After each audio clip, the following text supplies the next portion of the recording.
आज हम लोग शिक्षा योजना बनाना सीखेंगे कलरव की। तो शिक्षा योजना बनाने के लिए सबसे पहले हम कॉलम बनाएंगे जिसमें दिनांक, कक्षा 5, विषय हिंदी, पाठ संख्या 6, प्रकरण प्रकृति की सीख, समय 35 से 40 मिनट भरेंगे।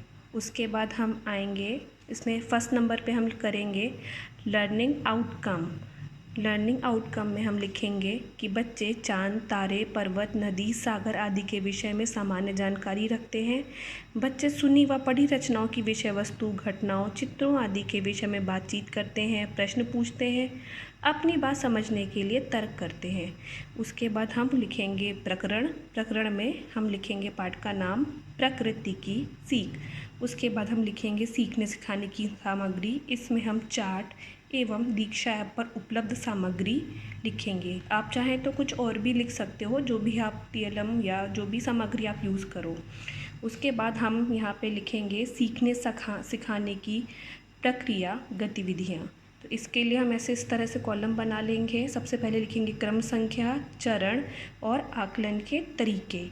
इसमें हम लोग सबसे पहला पॉइंट डालेंगे शिक्षण की शुरुआत में। शिक्षण की शुरुआत में शिक्षक बच्चों से प्रकृति और अपने आसपास से संबंधित प्रश्न करती है।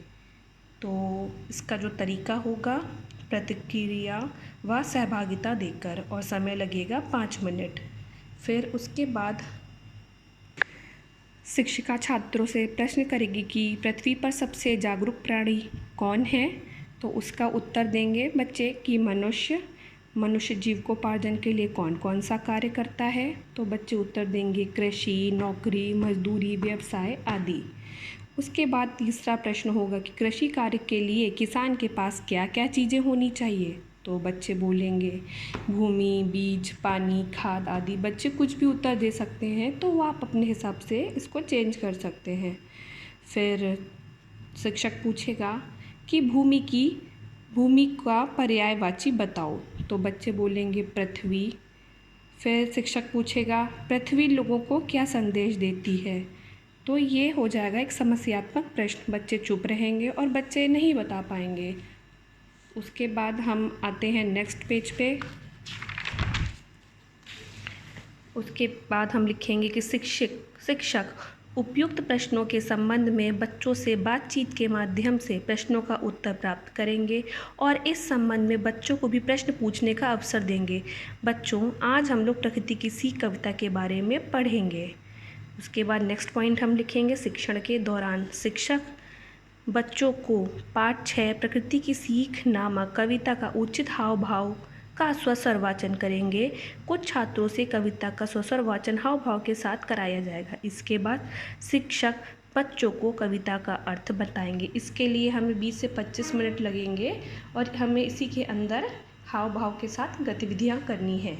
उसके बाद हम गतिविधि में अपनी भावार्थ भी बच्चों को बताएंगे, और ये भावार्थ बता के जब हम बताएंगे तो बच्चे उसको उत्साह के साथ सुनेंगे। हो सकता है कुछ प्रश्न भी करें। तो भावार्थ चलिए मैं एक बार पढ़ के आपको बता देती हूँ। पर्वत कहता है कि जिस तरह मैं अपना सर उठाकर खड़ा रहता हूँ, उसी तरह तुम सब भी ऐसे ही कार्य करो कि सदैव सर ऊंचा रहे। सागर में जो लहरें लहरा कर उठती हैं, वो कहती कि हमें अपने मन में दूसरों के लिए गहराई और ठहराव होना चाहिए। आप समझ रहे हैं कि जो सागर में लहरें उठती हैं, गिरती हैं, उसी तरह हमें भी अपने जीवन में कर्मठ और क्रियाशील बने रहना चाहिए। हमारा मन सदैव मीठी मीठी उमंग, जोश से भरा रहना चाहिए। पृथ्वी कहती है कि हमारे जीवन में कितनी भी कठिनाइयाँ हों, बोझ हों, अपना धैर्य नहीं खोना चाहिए। जिस तरह से आकाश ने सारे संसार को ढका हुआ है, उसी तरह हमारी अच्छाइयों और मेहनत से सारा संसार ढक जाए। इसके बाद हम लिखेंगे शिक्षण के बाद शिक्षिका छात्रों से पाठ से संबंधित कुछ प्रश्न पूछेगी। इसके लिए हमारा समय लगेगा 5 मिनट। तो प्रश्न एक है कि पर्वत क्या संदेश दे रहा है, तरंग क्या कहती है, संसार को ढक लेने की सीख कौन दे रहा है। उसके बाद का प्रश्न है पृथ्वी का एक पर्यायवाची बताओ।